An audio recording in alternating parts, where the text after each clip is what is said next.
اگر یہ ہمارے اسلاف، ہمارے محدثین ان پیشکشوں کو قبول کر لیتے، اللہ کی قسم جہالت ہی ہوتی، کوئی بھی اچھا کام نہ ہوتا ہمارے سامنے۔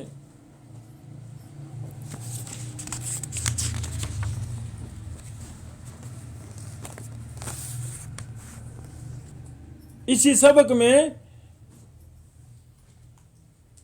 ایک یہ بھی میں نقطہ سمجھانا چاہتا ہوں، کتاب لکھنا ایک فن ہے، اس فن میں باریکیاں ہیں۔ آج کے اس درس میں وہ باریکی سمجھانا چاہتا ہوں جس کی وجہ سے تھوڑے وقت میں آپ زیادہ کام کر سکتے ہیں۔ اس میں ایک مسئلہ ہے کتب کی سیٹنگ کا۔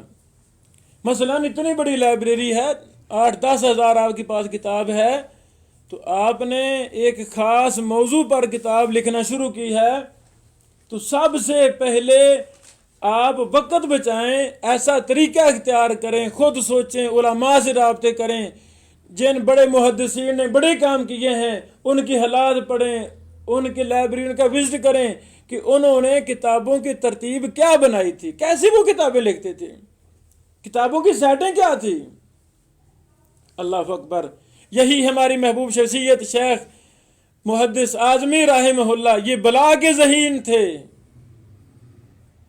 انہوں نے ایک الماری ترکی مستری سے، سعودی عرب میں ترکی مستری کو بلایا گھر میں اور ان کو سمجھایا،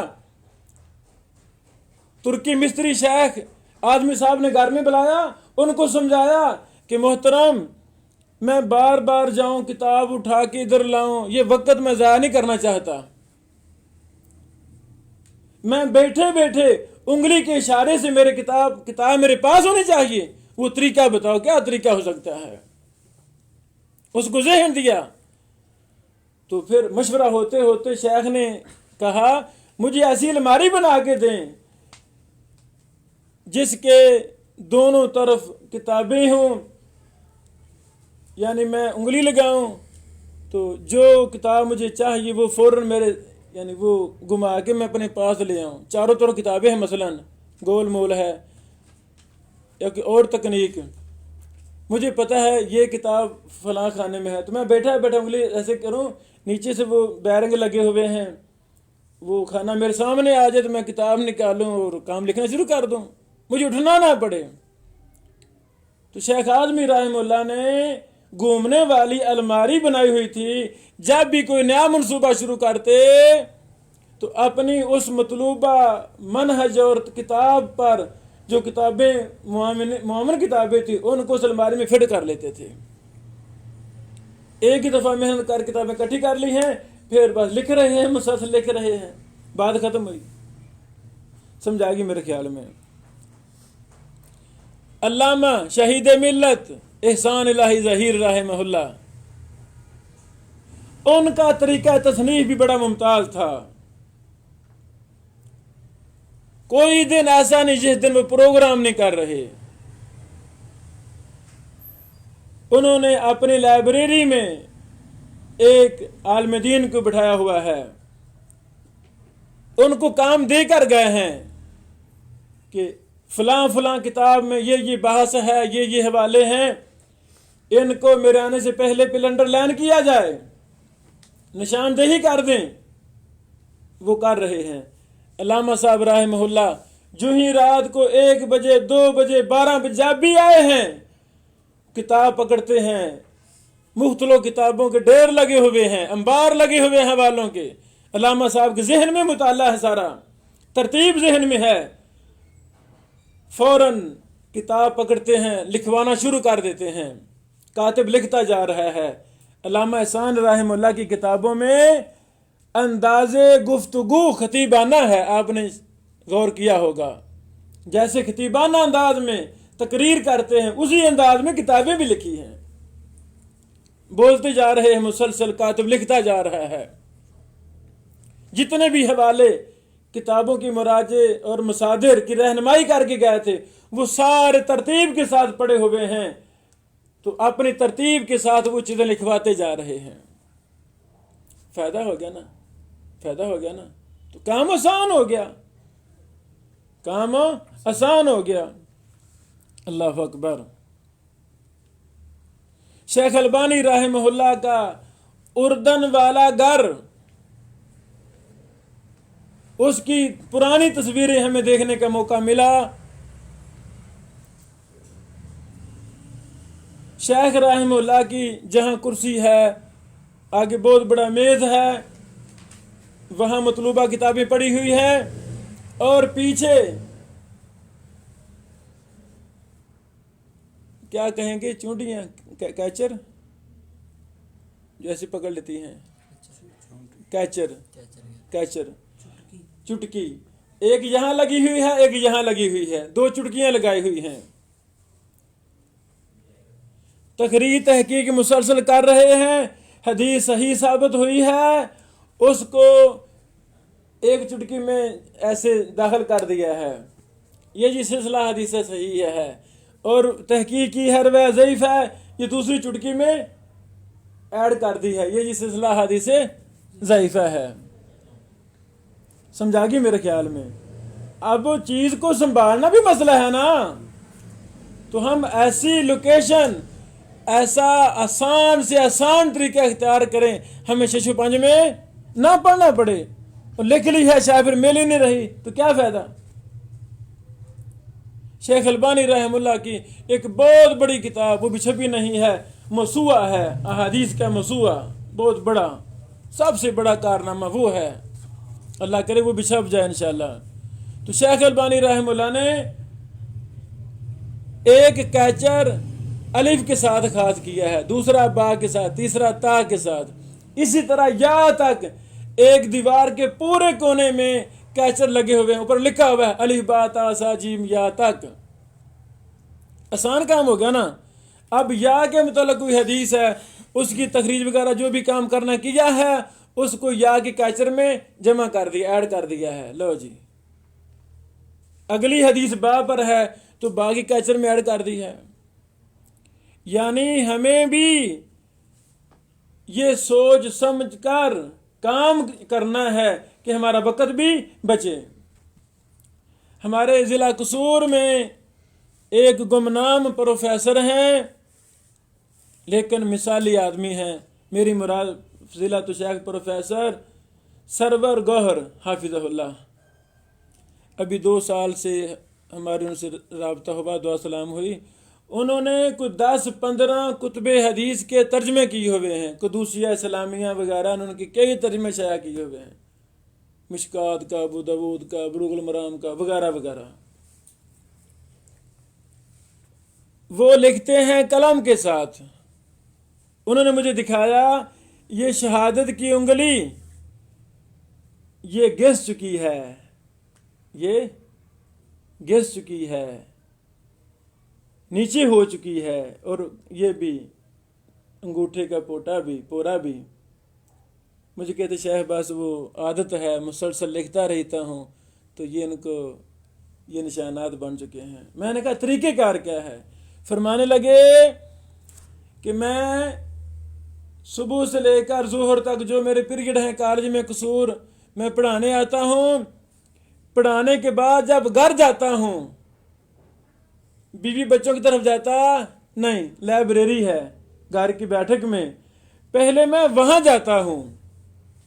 وہاں جانا ہے، میں نے جو بھی میرا کام تھا، مثلا میں فلاں کتاب کے 509 نمبر حدیث پر کام کرنا ہے، پہلے میں نے اس کو کھولنا ہے، کھول کے رکھنا ہے.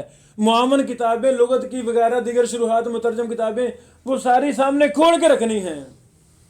رجسٹر، کاپی، پینسل سارا کچھ کھول کے، یعنی ریڈی کام کر کے اب میں نے لکھنا شروع کر دینا ہے. تو گھر والوں کو پتہ چلنا ہے جی آ گئے ہیں پروفیسر صاحب، پانی آ رہا ہے، چائے آ رہی ہے، کھانا آ رہا ہے. کہتے ایک لمبا عرصہ میں لکھتا جا رہا ہوں، بیٹی ننھی منی وہ آتی ہے، کھانا بھی کھلا رہی ہے، کھانا کھلا رہی ہے، میں اپنا لکھ رہا ہوں. وہ بھی وقت میں نے بچایا.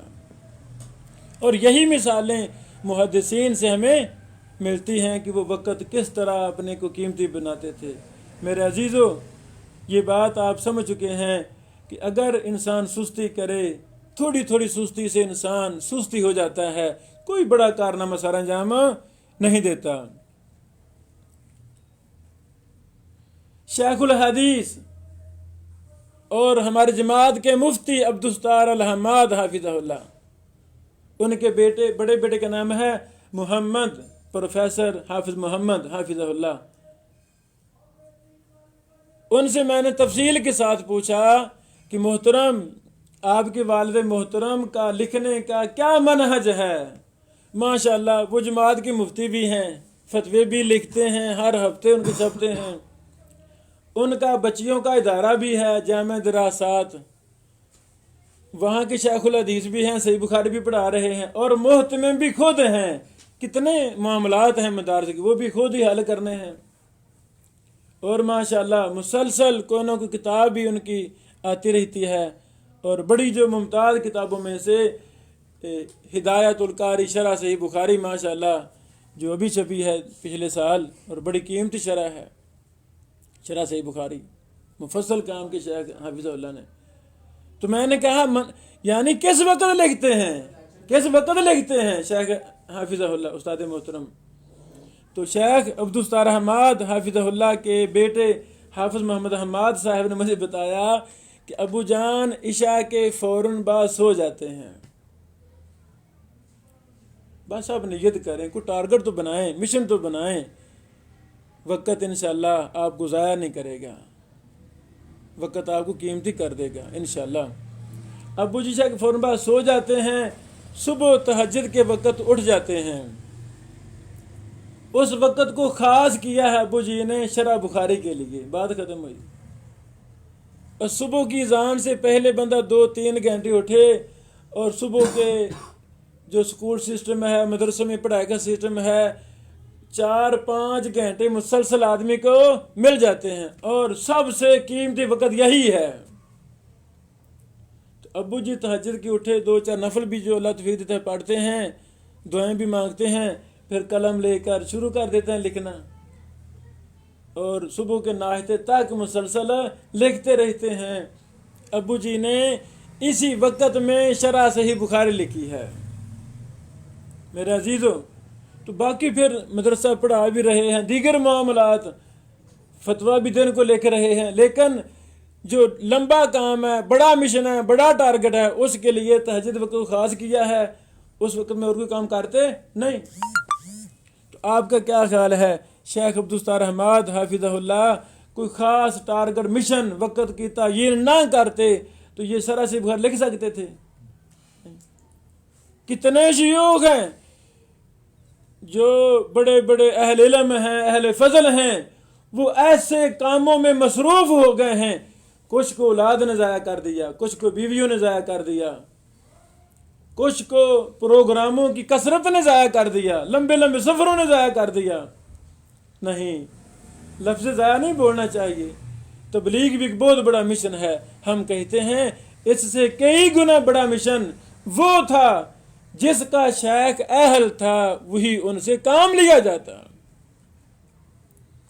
اللہ اکبر۔ شیخ خالد سیف حافظہ اللہ نے دعوت القرآن تفسیر لکھی ہے، ان کا نام خالد سیف ہی ہے نا شاید، جی حافظہ اللہ۔ تو ان کے بارے میں مجھے ساتھیوں نے بتایا کہ حالانکہ جماعت الدعوہ کی کتنے کام ہوتے ہیں، سارا دن وہ کام بھی کر رہے ہیں، مسلسل باغ دوڑ، کتنے جو بھی ڈیوٹی کرتے ہیں، شیخ حافظہ اللہ نے یہ ساری تفسیر تہجد کے وقت لکھی ہے، وقت خاص کر لیا، بھی دن کو جو بھی کام کرنے ہیں، لیکن تہجد کو اٹھ کر میں نے اپنی تفسیر کو وقت دینا ہے۔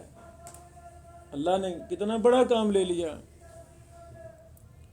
حافظ عبدالسلام بن محمد بٹوی حافظہ اللہ، شیخ الحدیث و تفسیر، استاد العلماء، انہوں نے تفسیر قرآن پر کام کیا اور کمال کر دیا۔ شیخ کا لکھنے کا کیا طریقہ ہے؟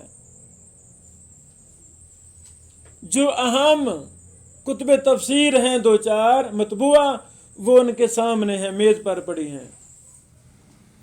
بظاہر یہ ساری دیواریں خالی ہیں، کوئی کتاب نظر نہیں آئے گی بظاہر.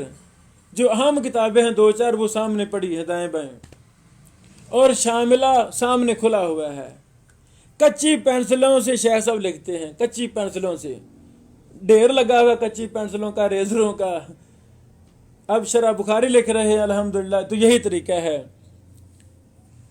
ایک اہل حدیث کی شرح سامنے ہے، ایک بریلوی مکتبہ فکر سے، ایک دیوبند مکتبہ فکر سے، اس طرح 3 شروحات سامنے ہیں. باقی ساری شروحات کہاں ہیں؟ شاملہ میں. شیخ حافظ اللہ نے فرمایا یہ جہاں بیٹھ کے میں شرح بخاری کے کام کر رہا ہوں اور یہ میرا طریقہ ہے، جو بھی مجھے چیز چاہیے ماشاءاللہ شاملہ میں ڈھیر لگے ہوئے ہیں کتابوں کے، تو میں وہاں سے چیزیں لے رہا ہوں اور یہ کچی پینسل لکھتا ہوں. جب غلطی ہو جائے تو ریزہ کر کے پھر صحیح لکھ دیتا ہوں.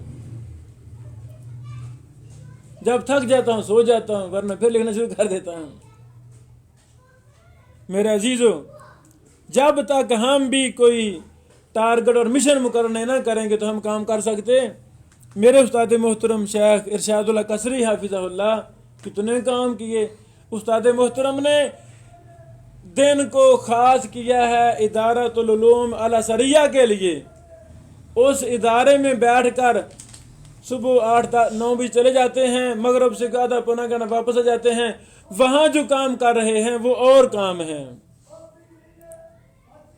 وہ بڑے بڑے منصوبے ہیں، بہت بڑے بڑے، علم جرح و تعدیل پر، تخریج و تحقیق پر، مخطوطات پر وغیرہ وغیرہ.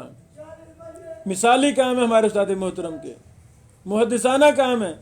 جب رات کو گھر واپس آتے ہیں مغرب سے پہلے تو گھر میں اور سسٹم چل رہا ہے، یہاں کی اور منصوبے ہیں، یہاں کے اور منصوبے ہیں. اللہ اکبر.